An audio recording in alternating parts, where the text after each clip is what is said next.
ایسی ایسی کہانی کریں گے، وہ کہتے ہیں نہیں جی دیکھیں آپ کو سمجھ نہیں آئی ہے، ہم نے یہ لکھا ہے المہند علی المفند کے اندر، دیوبندیوں نے اور بریلویوں نے بھی، مفتی احمد یار خان نعیمی صاحب نے تفسیر نعیمی میں لکھا کہ وہ حصہ زمین جو حضور سے ٹچ کیے ہوئے وہ خانہ کعبہ اللہ کے عرش اور کرسی سے افضل ہے۔ وہ کہتے ہیں ہم ساری قبر کو نہیں کہہ رہے، صرف جو حضور کے جسم سے ٹچ کیا ہوا حصہ وہ کیوں جی؟ وہ کہتے ہیں اصل میں نا وہ جو حضور کی جسم سے ٹچ کیا ہوا حصہ ہے نا، اس مٹی کے خمیر سے حضور علیہ السلام کی تخلیق ہوئی ہے، اور نبی علیہ السلام اشرف المخلوقات ہیں،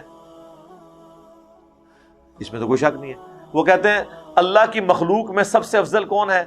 رسول اللہ صلی اللہ علیہ وآلہ وسلم۔ تو کہتے ہیں پھر بتائیں عرش کیا ہے؟ ہم کہتے ہیں مخلوق۔ وہ کہتے ہیں کرسی، ہم کہتے ہیں مخلوق۔ وہ کہتے ہیں کعبہ، ہم کہتے ہیں مخلوق۔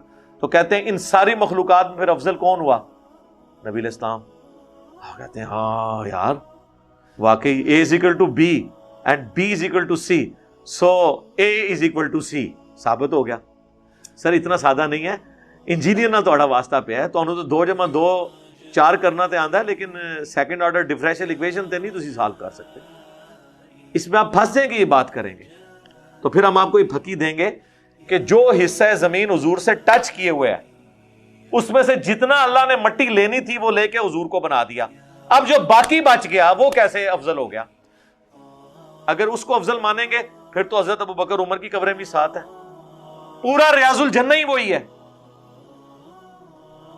ٹیکنیکلی سمجھ آیا؟ جو مٹی لینی تھی وہ لے کے بنا دیا، باقی جو بچ گئی وہ تو حضور کے جسم کا حصہ ہی نہیں ہے۔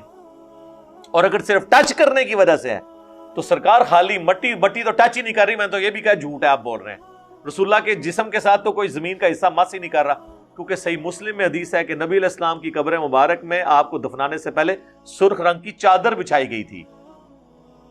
تو میں تو کہانی پھاڑ لی ہے، نبی علیہ السلام کا جسم مبارک تو ٹچ ہی نہیں کر رہا، آپ کا کفن مبارک ہے، اس کے نیچے ایک سرخ چادر ہے جو اس مٹی کے اوپر ہے، وہ مٹی تو ٹچ ہی نہیں حضور کو کر رہی۔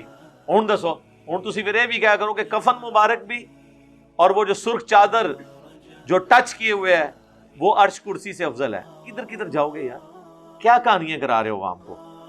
اور کیا نبی علیہ السلام اس طرح کی تمہاری کہانیاں سن کے خوش ہوں گے اس طرح کے غلوف کرنے کو؟ جو ایک صحابی کو صحیح مسلم میں آتا ہے صرف یہ جملہ نہیں بولنے دے رہے کہ وَمَن يَعْصِهِمَا فَقَدْ غَوَا، بلکہ کہہ رہے ہیں کہ کہو وَمَن يَعْصِ اللَّهَ وَرَسُولَهُ فَقَدْ غَوَا، جو اللہ اور